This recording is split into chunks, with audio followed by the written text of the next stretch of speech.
Janvier 2007, à la Foire internationale du livre, au Caire.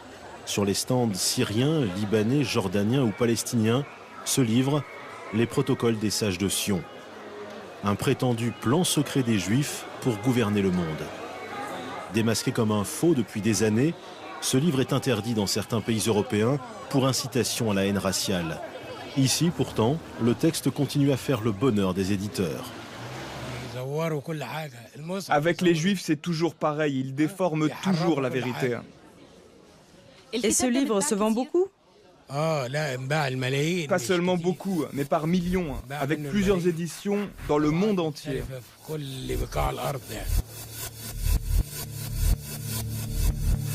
Comment les protocoles sont-ils devenus un best-seller ?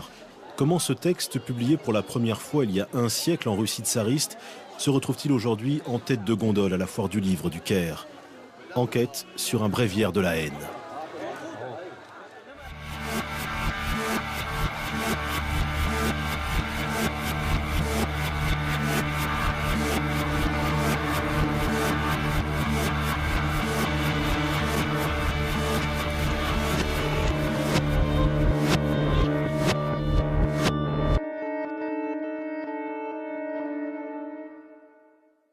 Nous rendrons tous les gouvernements esclaves de notre super gouvernement. Nous ferons la preuve de notre force par des attentats. Quand nous serons les maîtres du monde, nous ne tolérerons aucune religion que la nôtre. Nous avons des ambitions illimitées, une convoitise dévorante, une vengeance impitoyable et une haine intense.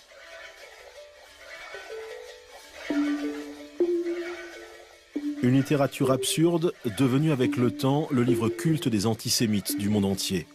Mais il y a pire encore.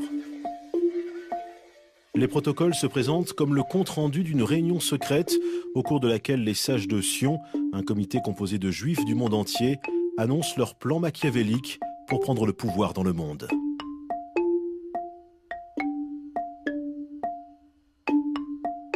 Les protocoles sont dangereux parce qu'ils semblent confirmer un certain nombre de rumeurs qui courent depuis plus de 20 siècles sur les Juifs. Vous avez la haine de tous les peuples, les Juifs haïssent tous les peuples. Deuxièmement, vous avez le meurtre rituel, les Juifs cruels.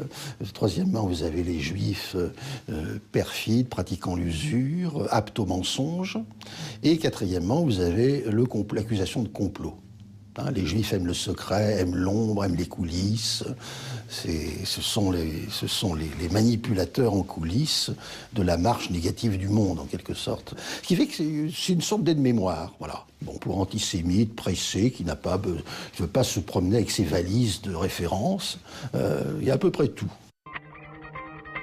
Officiellement, l'histoire des protocoles commence il y a un siècle environ dans la Russie du tsar Nicolas II. En 1905, Sergueï Nilus, écrivain mystique orthodoxe, est le premier à les publier en annexe à l'un de ses propres livres.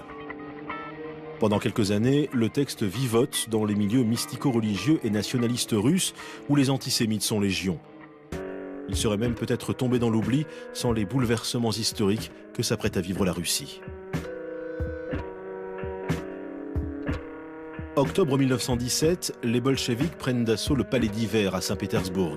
C'est le début de la révolution. Et quand en juillet 1918, le tsar Nicolas II est assassiné avec toute sa famille à Ekaterinbourg, le meurtre est immédiatement interprété par les Russes blancs comme crime rituel juif. Pendant la guerre civile en Russie, on a commencé à utiliser pour la première fois les protocoles comme une arme politique idéologique du côté des Blancs russes pour discréditer complètement la révolution bolchevique en disant « enfin, c'est une conspiration juive ». Mais subitement, ce document, qui existait depuis 12 ans au moins en Russie tsariste, ça vient comme une sorte d'explication de tous ces bouleversements. Après la guerre civile, les Russes blancs émigrent en masse vers l'Europe. Ce sont certains d'entre eux qui propagent alors la mauvaise graine. À partir de 1920, les protocoles commencent ainsi à poindre un peu partout. Grande-Bretagne, Allemagne, France, Pologne, puis très vite, États-Unis, Proche-Orient et Japon. Il faut dire que le contexte est propice. Le sionisme, mouvement de libération nationale juif, est alors en plein essor. Il alimente tous les fantasmes antisémites. Le sionisme n'a pas du tout été interprété pour ce qu'il est, à savoir le mouvement de libération du peuple juif, un peuple, un État, comme tous les nationalismes du XIXe siècle, les nationalismes de libération. Il a été surinterprété de façon mythique comme, disons, un sionisme mondial, ce qui ne veut rien dire, parce que le sionisme est par définition un mouvement national. Il y a cette idée que les Juifs sont en train de réaliser la dernière étape dans leur projet de domination mondiale. Maintenant, ça devient concret et on peut parler des choses qui se passent, comme la révolution communiste. Donc ces choses-là ont donné une sorte de crédibilité, une sorte de plausibilité. En mai 1920, le prestigieux Times de Londres consacre un éditorial au protocole. Le journal présente le texte comme troublant et se dit même inquiet des prétendues révélations qu'il contient. Cet article du Times fait le tour du monde parce que dans toutes les éditions ultérieures des protocoles, dans la préface ou dans les postfaces, il y a mention de cet article comme une preuve de l'authenticité du texte. Manque seulement l'identité de l'auteur. Mais si le Times cautionne un livre sulfureux, comment s'étonner de l'incroyable carrière des protocoles ? Et pourquoi alors ne pas prendre pour argent comptant le journaliste Victor Loupan quand il écrit en 1999 dans le Figaro Magazine que le mystère des protocoles est enfin levé ? L'auteur du faux s'appelle Mathieu Golovinsky. C'est un aristocrate arriviste doublé d'un journaliste à scandale. Une information reprise par l'Express ainsi que par des journaux suisses et américains. À l'époque, l'histoire se présente ainsi. Les protocoles sont un faux antisémite monté à Paris en 1900 par l'Okhrana, la police politique secrète russe dirigée par Pierre Ratchkovski. But de la manœuvre, discréditer les réformes libérales du tsar Nicolas II en les présentant comme une conspiration juive contre la monarchie. Reste alors à trouver le faussaire. Avocat radié pour détournement de fonds, Mathieu Golovinsky est aussi un écrivain doué, dépourvu de tout scrupule. Il fera l'affaire. Voici l'informateur qui a inspiré son article à Victor Loupan. Mikhail Lepekin, bibliothécaire russe. Il vit à Saint-Pétersbourg. C'est lui qui affirme détenir les preuves que Mathieu Golovinsky est bien le véritable auteur des protocoles. La première preuve, c'est le témoignage d'Henri Bint, écrit à la demande de Svatikov en 1917 pendant le démantèlement de l'Okhrana, la police politique à Paris. Envoyé par les bolcheviks pour nettoyer les services secrets russes après la prise du pouvoir, Svatikov fait parler les anciens agents. C'est dans ce contexte qu'Henri Bint vend la mèche et cite Golovinsky. J'ai trouvé ce témoignage en 1993 dans les archives de Svatikov. Et pour moi, ce document est la preuve formelle de l'implication de Golovinsky dans les protocoles. Le problème est que cette découverte n'apporte rien de nouveau. Ce témoignage de Bint, qui cite Golovinsky comme auteur des protocoles, est rapporté par Svatikov pour la première fois en 1935, au procès de Berne. Un procès historique intenté par la communauté juive suisse contre la propagation des protocoles par un groupuscule nazi. Traduit en allemand et accessible dans d'autres archives, ce document est déjà connu des chercheurs depuis longtemps. L'annonce de Lepekin a fait naître l'espoir de nouvelles preuves. Qu'est-ce que vous avez de plus, à part ce qu'on connaît déjà, le dit document de Bint et Svatikov? Vous avez trouvé des choses en plus? À part ces documents, non. Je vous ai dit que j'ai travaillé sur la biographie de Golovinsky. Et je peux vous expliquer quand les protocoles sont apparus, dans quel but ils ont été écrits, comment. Je trouve que c'est suffisant.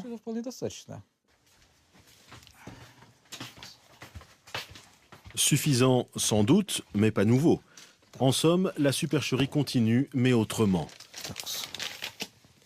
L'homme a tout simplement surfé sur les fantasmes des protocoles en promettant de les dissiper. Pas besoin en effet de nouvelles preuves pour montrer que les protocoles sont un faux.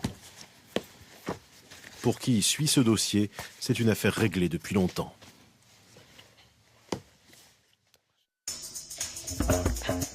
Constantinople, 1921.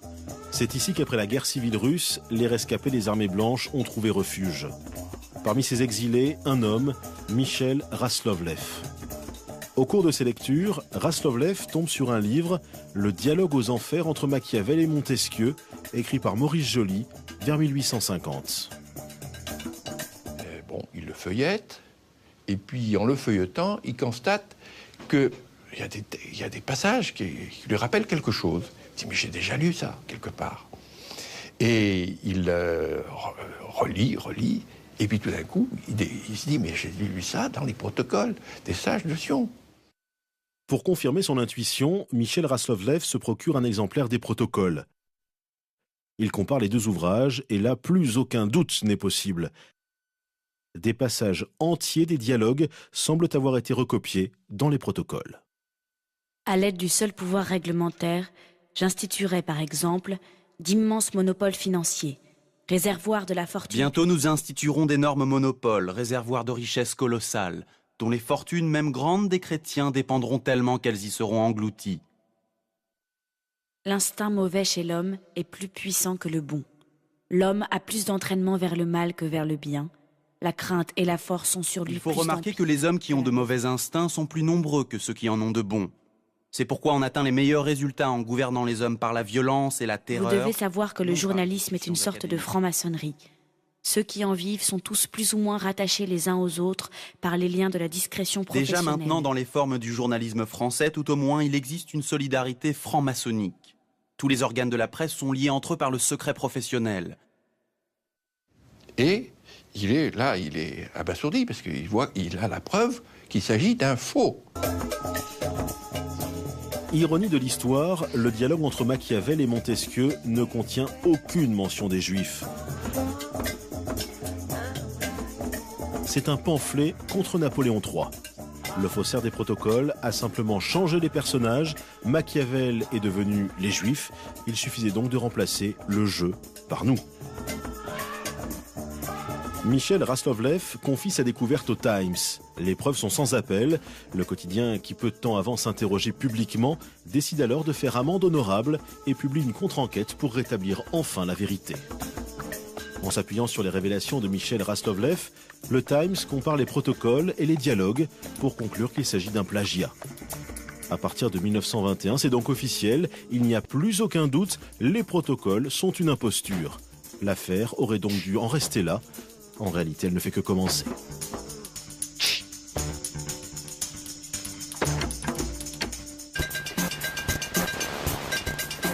En Allemagne d'abord, la contre-enquête du Times a été certes relayée par les grands quotidiens du pays. Mais les révélations ont eu peu d'effet ici, et pour cause.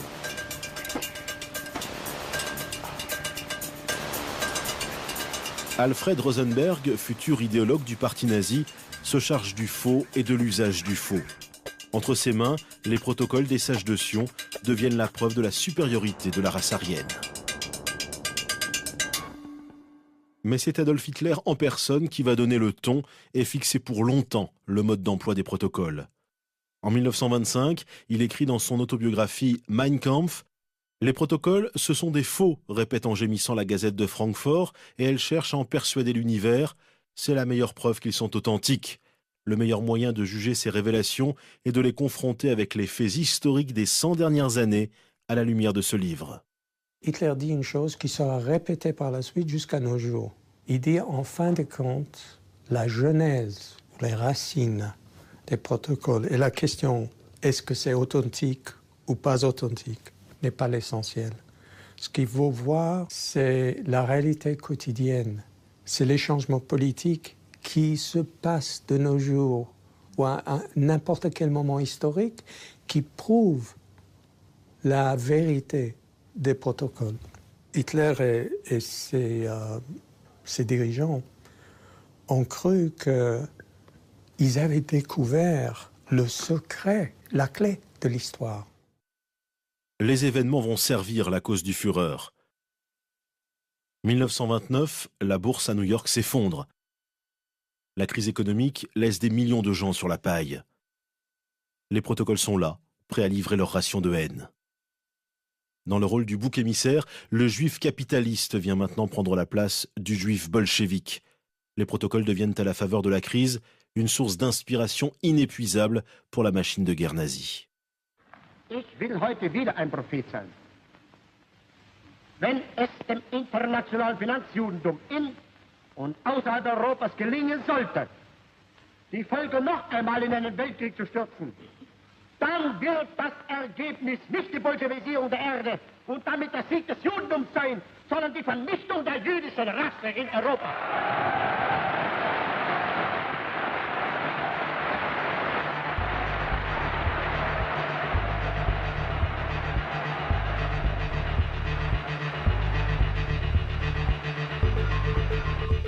L'idée d'une conspiration est très importante parce que c'est un mythe mobilisateur. Il faut mobiliser les gens. Il faut créer cette image qu'on lutte contre des forces qui sont très menaçantes.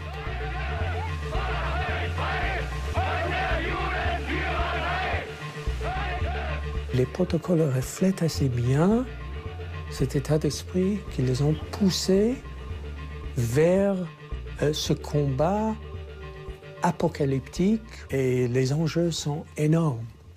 C'est le salut de l'humanité qui est en jeu. 1945, avec la fin du nazisme, on aurait pu s'attendre à la fin de l'affaire des protocoles. Il n'en est rien. Pour ainsi dire, éradiqués en Europe, les protocoles vont renaître et connaître une deuxième vie au Proche-Orient. Les protocoles dans le conflit judéo-arabe remontent en fait à la collaboration entre le grand mufti de Jérusalem, Al-Husseini, dans les années 30 et 40, avec l'Allemagne nazie. Et Al-Husseini croyait dur comme fer à l'authenticité des protocoles. Donc il pensait qu'il y avait un complot juif pour créer un État en Palestine bien avant 1948. Hitler, Al-Husseini, les chemins sont différents, mais le but est le même. Grâce à cet axe, improbable au départ, les protocoles prolongent leur existence pour au moins un demi-siècle. En douce, l'antisémitisme et l'antisionisme viennent d'opérer leur jonction. 1948, naissance de l'État d'Israël. Dans le monde arabe, c'est la stupeur. L'opinion est mûre pour les protocoles.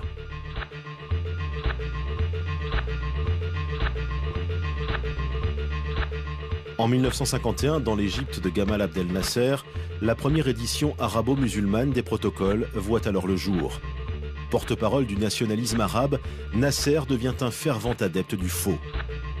Il arrose le monde arabe d'exemplaires du livre.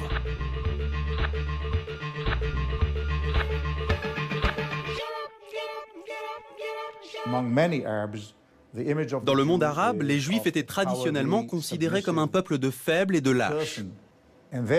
Et là, en 1948, les Juifs créent leur État et défient les armées arabes. Donc tout à coup, vous avez un décalage entre d'un côté la réalité qui est celle d'un État juif fort avec une armée puissante et de l'autre côté, l'image traditionnelle des Juifs faibles et lâches. La théorie du complot permet donc de trouver une explication à ce décalage. S'ils ont gagné la guerre, c'est grâce à leur perverse conspiration.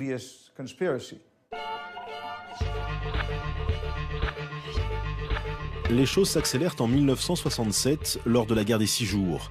En un temps record, l'armée israélienne met hors combat les troupes arabes et occupe une partie de l'Égypte, de la Syrie et de la Jordanie. Israël triple son territoire. L'humiliation est totale, il faut trouver une explication à la débâcle. Les protocoles tombent alors à point nommé pour masquer les vraies raisons de la défaite. Ils servent à présenter la victoire d'Israël comme le résultat d'une conspiration mondiale. Égypte, Syrie, Jordanie, dans tous les pays du Proche-Orient, le faux connaît une véritable explosion.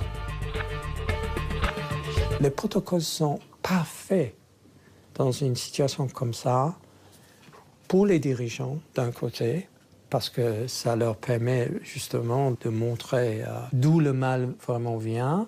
Mais c'est parfait pour les islamistes parce que c'est un moyen de mobiliser les esprits de nouveau contre les Juifs comme une sorte de spectre de cette mondialisation menaçante.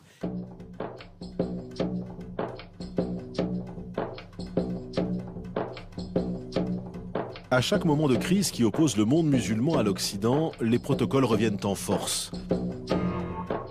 Ainsi, aujourd'hui, le monde arabe, gangréné par l'islamisme, est devenu le foyer principal des protocoles des sages de Sion. Que ce soit le 11 septembre ou la guerre en Irak, le faux est à chaque fois remis au goût du jour pour expliquer la marche du monde et désigner les coupables. Toujours les mêmes, bien sûr.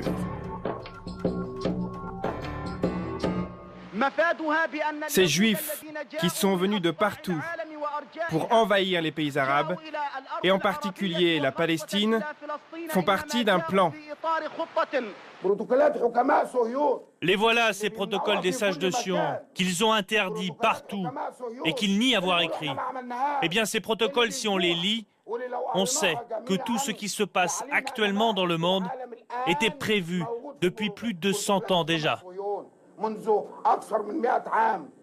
On peut résumer l'interprétation dominante aujourd'hui des protocoles qui n'est pas la révélation du complot judéo-maçonnique, ni la révélation du complot judéo-bolchevique, ni même la révélation du complot judéo-plutocratique, mais le grand complot américano-sioniste, qui est la dernière interprétation possible des protocoles, est porté, je dirais, aujourd'hui par le dynamisme de l'islamisme radical. Aujourd'hui, c'est le monde musulman qui pense être en danger, mis en danger par les judéo-chrétiens ou les judéo-croisés.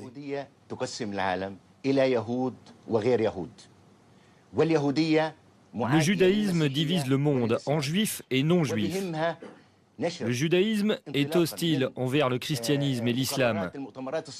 Conformément aux résolutions secrètes du Congrès sioniste, que certains appellent aussi les protocoles des sages de Sion, les Juifs veulent semer la discorde dans les pays du monde entier et générer le désordre pour ensuite en prendre le pouvoir.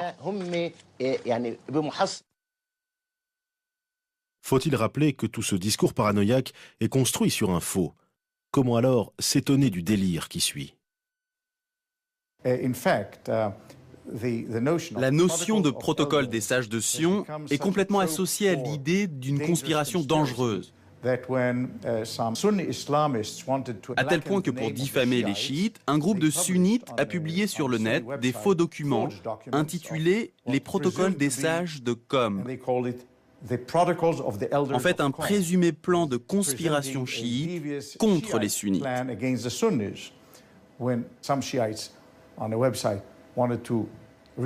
Et pour se défendre, les chiites ont à leur tour publié un faux plan secret appelé les protocoles des sunnites.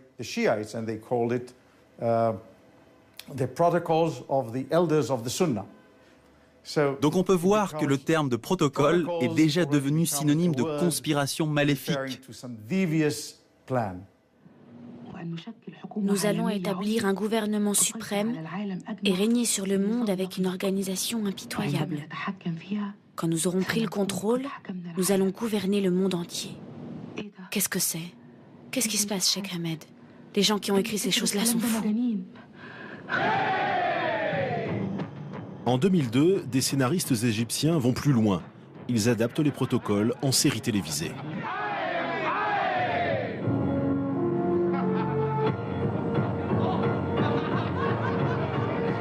Le cavalier sans monture prétend en effet retracer l'histoire de la création de l'État d'Israël au début du XXe siècle. Et devinez d'où viennent les dialogues, presque mot pour mot, des protocoles des sages de Sion. L'or, chers amis, est notre atout le plus puissant.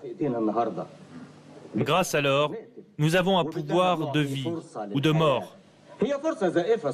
Mais nous n'allons pas choisir la vie. D'après le 22e protocole, il faut injecter de l'argent dans la base pour combattre nos ennemis.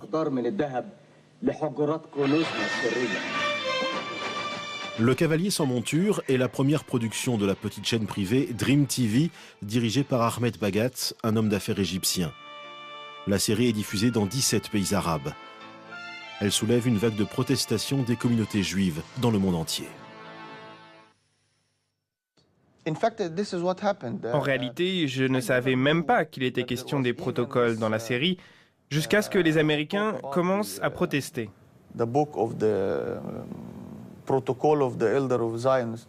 Alors là, j'ai commencé à me renseigner pour savoir ce qui se passait. Parce que, à la base, ce que nous avions produit, c'était en fait une série comique.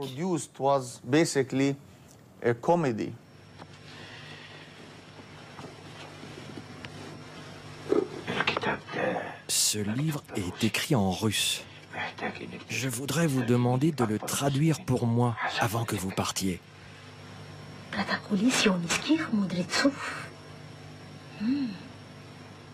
Les protocoles des sages de Sion.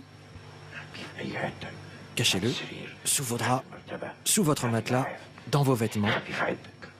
Marchez comme un pan, un peu comme ça, comme moi.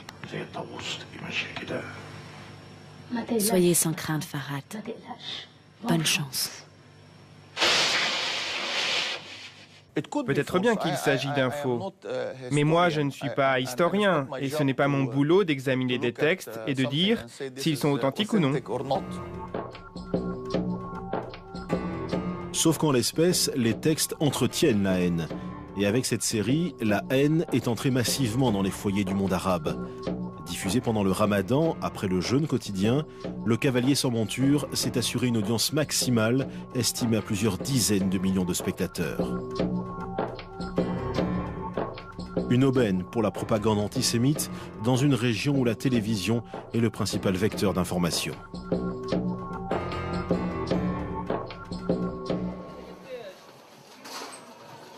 Au Proche-Orient, certains ont même donné au protocole des sages de Sion une légitimité politique. Le Hamas, par exemple, branche des frères musulmans en Palestine, a intégré le faux dans son programme. Article 32 de la charte du Hamas. La conspiration sioniste n'a pas de limite. Leur plan a été énoncé dans les protocoles des sages de Sion et leur conduite actuelle en est la meilleure preuve. Le texte fondateur, la constitution d'un acteur politique important du Proche-Orient, basé sur un faux, comment une telle chose est-elle possible ? La charte, certes, date de 1988, mais le Hamas n'est plus un groupuscule depuis longtemps. Vainqueur des dernières élections législatives en Palestine, le Hamas détient la majorité dans la bande de Gaza depuis 2006. Alors, comment prétendre à la respectabilité quand on se montre aussi peu respectable de la vérité ? Pour en avoir le cœur net, nous sommes allés à Gaza pour poser cette question à deux cofondateurs du Hamas. Ça ne vous dérange pas de vous référer à un faux dans votre charte ?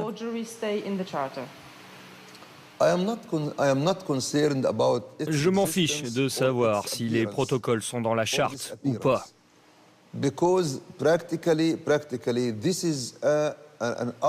C'est tout simplement un argument qui a été utilisé à l'époque dans un but précis.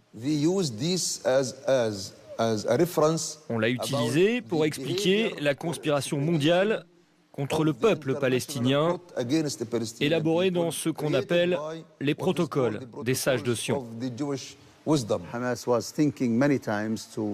Le Hamas a souvent pensé à réviser sa charte. Mais vous savez, on est tout le temps occupé par le combat. Personnellement, je ne crois pas au protocole des sages de Sion. En fait, c'est un livre passé de mode. On ne le fait pas lire à la jeune génération d'islamistes.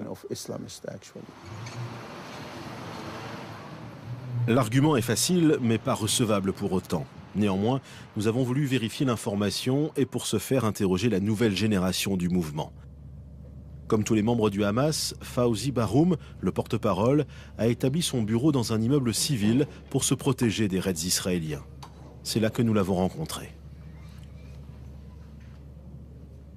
Le Hamas considère que ce texte a été écrit par des Juifs, parce que les Juifs sont des fauteurs de troubles partout dans le monde, dans le monde arabe, musulman, en Europe et aux États-Unis.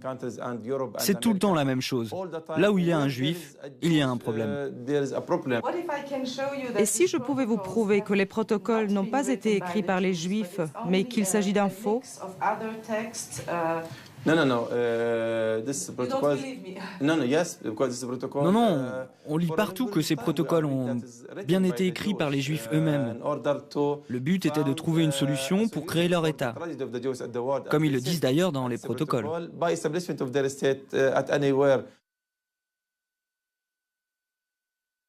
Sur les protocoles, la jeune génération n'a donc rien à apprendre des anciens. Elle a ingurgité cette prose sans poser de questions. Et s'il y en avait, le Hamas, qui organise ces spectacles pour enfants, se chargerait très tôt de les dissiper. والتي استمرت حتى اتفاق أوسلو المشؤوم في العام 1993 فتحت الباب واسعا أمام الأطفال الفلسطينيين للعب دور متقدم إذ أضحت حجارتهم رمزا يطوف الدنيا ويؤرخ لجهاد شعب لا يكل ولا يمل الصهاينة أجيالا أخرى.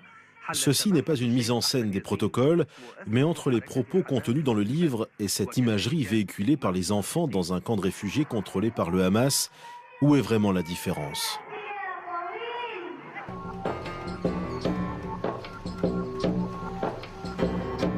Même en dehors des milieux islamistes, les protocoles restent un texte de référence dans la bande de Gaza. On les trouve en librairie, on les trouve aussi dans les bibliothèques universitaires, et pas seulement dans celles contrôlées par le Hamas. C'est ainsi le cas à Al-Azhar, l'université du Fatah.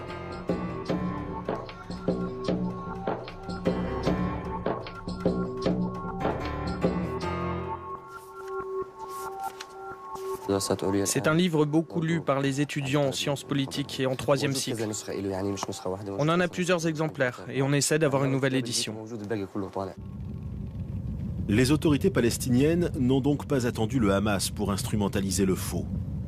En 2004, par exemple, l'autorité palestinienne, sous tutelle du Fatah de Yasser Arafat, publie les nouveaux manuels scolaires pour les collégiens. Les protocoles y sont cités comme un document authentique qui explique la création de l'État d'Israël.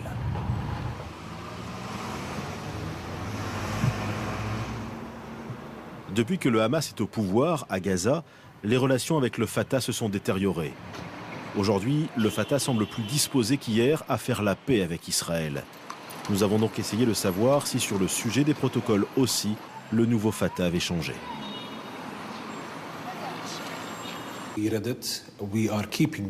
Nous l'avons lu, nous continuons à le lire et nous demandons à nos membres de lire ce livre très attentivement pour apprendre la façon de penser de notre ennemi.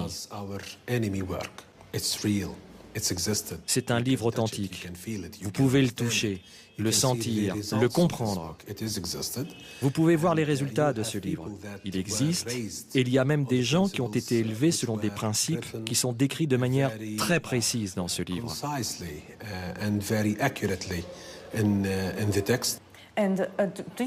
Est-ce que Yasser Arafat a lu les protocoles? Bien sûr qu'il les a lus. Tous les membres du Fatah les ont lus. Mais la question importante est de savoir si nous croyons ce qui est écrit. Nous ne pensons pas qu'ils vont arriver à réaliser leur plan, même s'ils ont réussi à en réaliser certaines étapes. Notre rôle est justement de les en empêcher.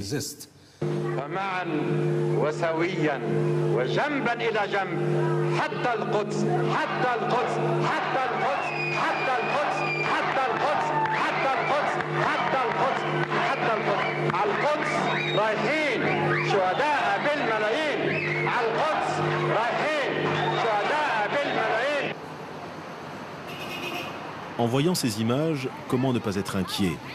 Et comment espérer faire la paix quand le déni du réel touche autant les hommes de dialogue que les fous de Dieu?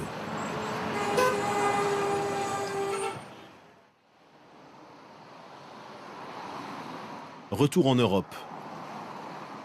Ici, depuis la fin de la Deuxième Guerre mondiale et la Shoah, les protocoles sont tombés dans l'oubli. Dans certains pays, dont la France, la publication du faux est même punie par la loi. Mais est-ce la fin de l'imposture pour autant ?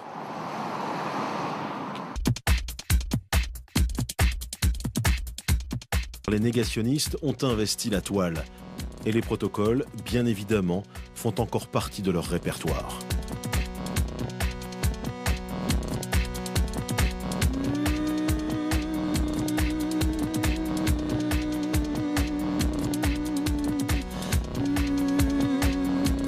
L'Internet permet de diffuser à la fois le texte de base, les différents commentaires, et également toutes ces variantes multiples, et actualisées à la sauce d'aujourd'hui, 21e siècle. On est aux États-Unis. Là, cette fois-ci, c'est les Juifs qui contrôlent le cinéma. Et vous avez des noms, c'est toujours le même principe, de réalisateurs juifs, y compris français d'ailleurs, qui dominent l'industrie cinématographique. Alors évidemment, c'est toujours le même principe, ces gens-là dominent. Les uns dominent le monde, les autres dominent le cinéma, les troisièmes dominent la finance, les quatrièmes dominent dans le journalisme. Il n'y a pas forcément marqué protocole d'usage de Sion, mais c'est la même idée. C'est l'idée que les Juifs contrôlent le monde. C'est le danger juif, quoi.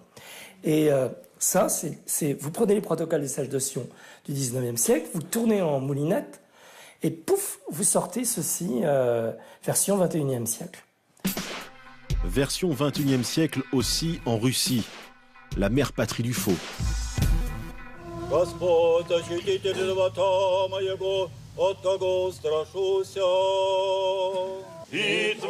Retour à la case départ, là d'où tout est parti.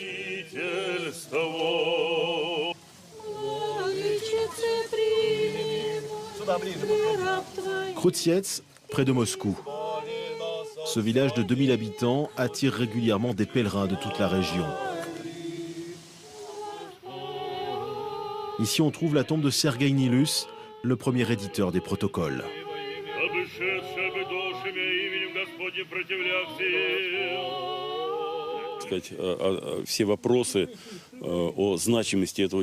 Pour ceux qui lisent ces livres, il n'y a pas de doute sur son importance. Et bien sûr, c'est un péché de ne pas vénérer cet homme. En lisant les livres de Nilus, on devient plus intelligent.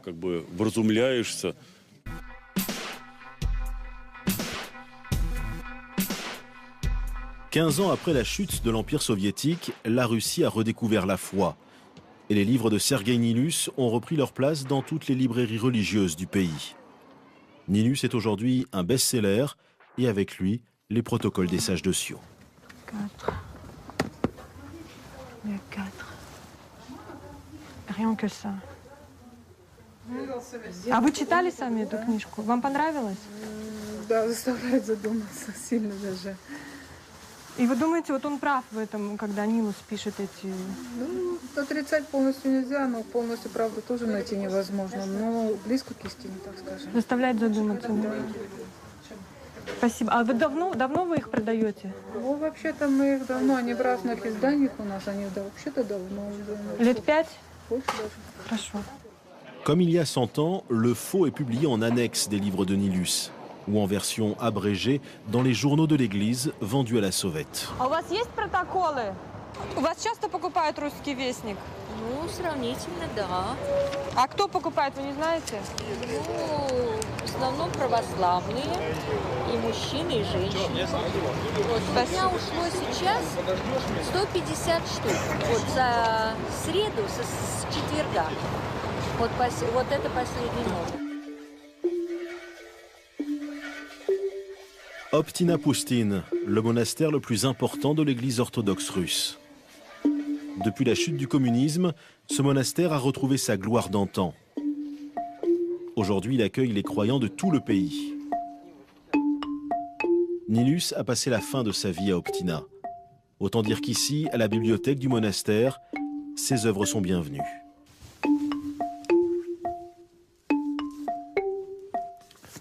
Voici un livre de Nilus. Et là-dedans, il y a les protocoles? Oui, voilà. Est-ce que vous pouvez les montrer? Voici le livre, la table des matières et les protocoles. On vous demande souvent les protocoles? Oui, souvent. On peut dire qu'à tout moment, un des frères est en train de les lire. Les frères empruntent ce livre, ils le lisent avec intérêt et ils en parlent avec foi. Ils ne disent pas que c'est un mensonge. Ils le lisent avec intérêt. Que s'est-il donc passé en Russie pour que les protocoles, tombés dans l'oubli après la révolution bolchevique, reviennent au premier plan? Retour en arrière pour comprendre. Années 80, Gorbatchev, la perestroïka, les opposants au régime communiste profitent du chaos et activent le mythe du complot judéo-bolchevique. C'est le cas des nationalistes du groupuscule Pamiyat. Son leader, Dimitri Vassiliev, fait circuler les protocoles en samizdat, sous le manteau. Le faux devient la Bible de tous les nationalistes antisémites. Et lors de meetings politiques, Vassiliev se lâche. Le marxisme est issu du judaïsme. Et le communisme et le national-socialisme ont le même visage, à en juger par le nombre de leurs victimes.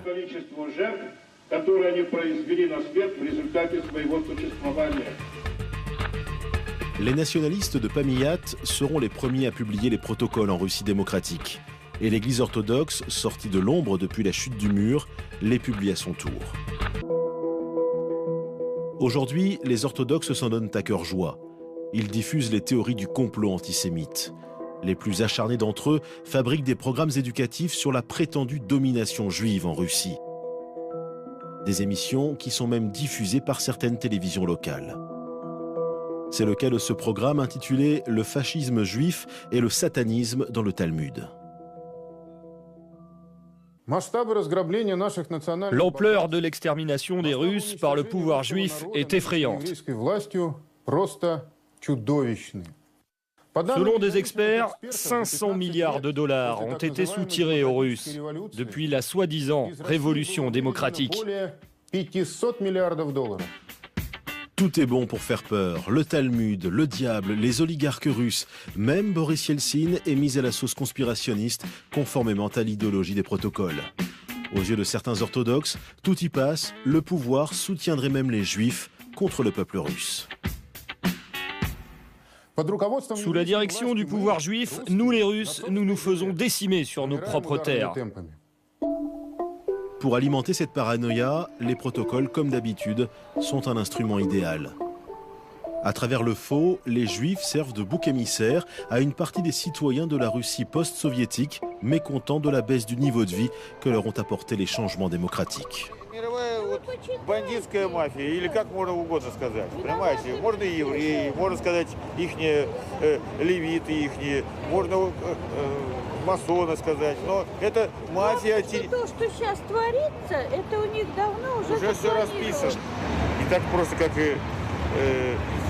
вот якобы все события случились, потому что они случились, понимаете? Вот пишут в основном историю черно-белую. Но там же все буквально мировые тенденции, которые вот в управлении обществами, государствами, людьми, понимаете, там все во многом написано.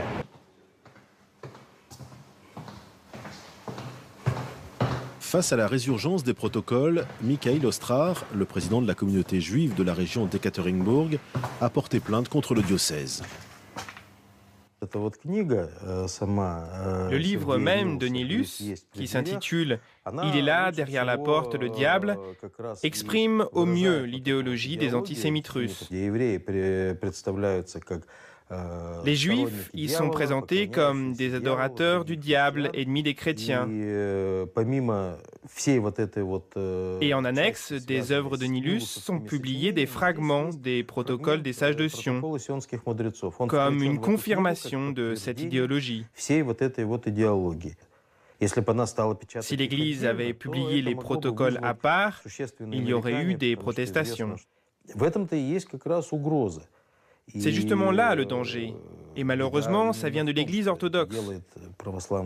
En même temps, les autorités religieuses déclarent être amies avec les musulmans, les juifs, les bouddhistes. Elles ont un conseil attaché au président et ils se voient souvent. Et tout a l'air d'aller bien.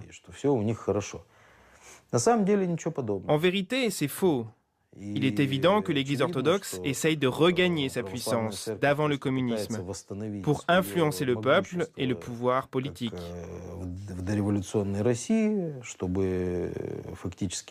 Bref, pour reprendre le contrôle sur la société.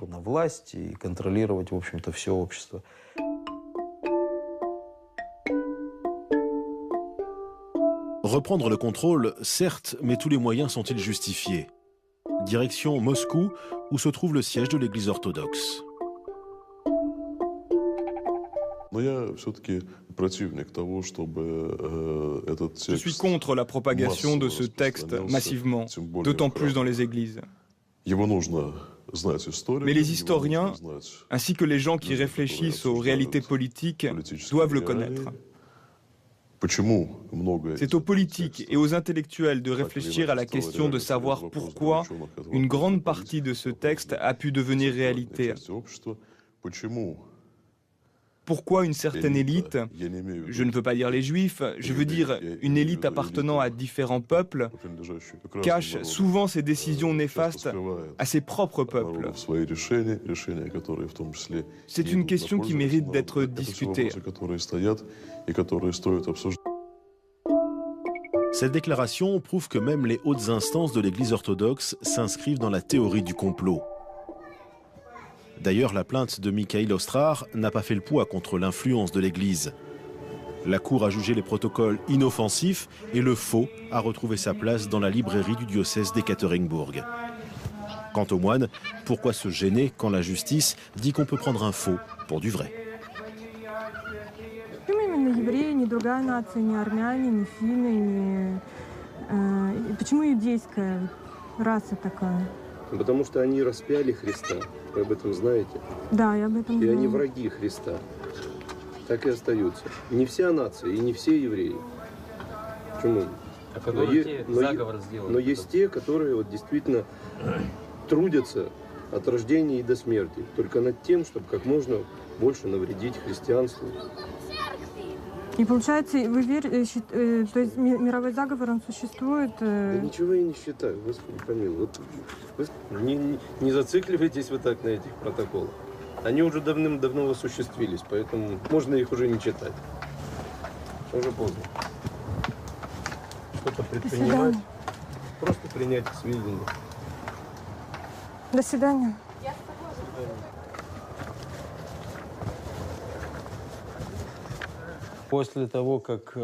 Après la déposition de notre plainte, les médias en ont parlé et j'ai commencé à recevoir différentes menaces et avertissements. Voici par exemple quelques lettres. Cette lettre vient de Kaliningrad. Celle-là vient du Tatarstan, d'un tout petit village, à en juger d'après l'adresse. Il viendra un temps où vous allez maudire le jour où vous avez vu le soleil. Mort aux sales juifs. L'Holocauste que vous avez orchestré entre 41 et 45 ne sera rien à côté de ce qui attend les sales juifs en Russie.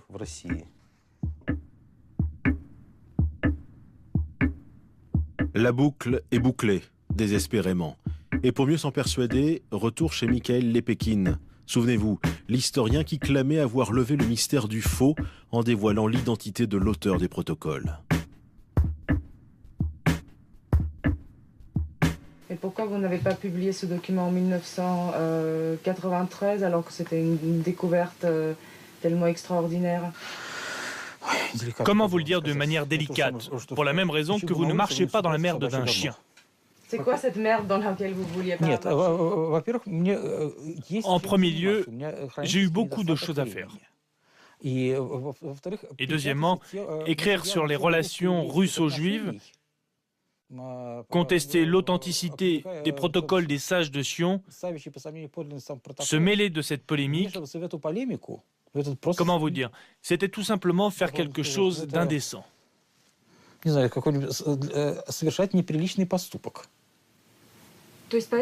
Pensez-vous que les Juifs ont trop d'influence en Russie? C'est une opinion très répandue aujourd'hui.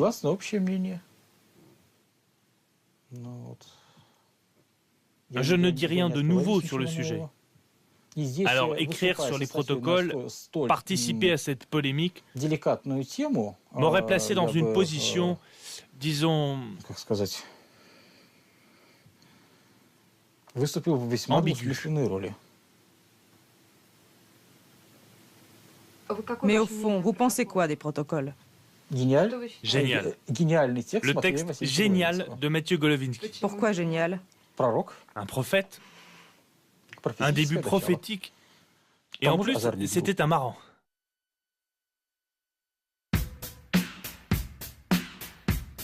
Après ça, que rajouter d'autre? L'homme qui devait lever le voile, celui-là même qui prétendait détenir la preuve qui permettrait de régler cette affaire une fois pour toutes, celui-là même semble un adepte du faux. À l'heure où refleurissent les délires conspirationnistes, la leçon est amère. Elle nous dit que la raison ne compte pas quand on a décidé une fois pour toutes que la vérité est ailleurs. Une raison de plus pour asséner que la vérité n'est pas ailleurs. Elle est dans les faits.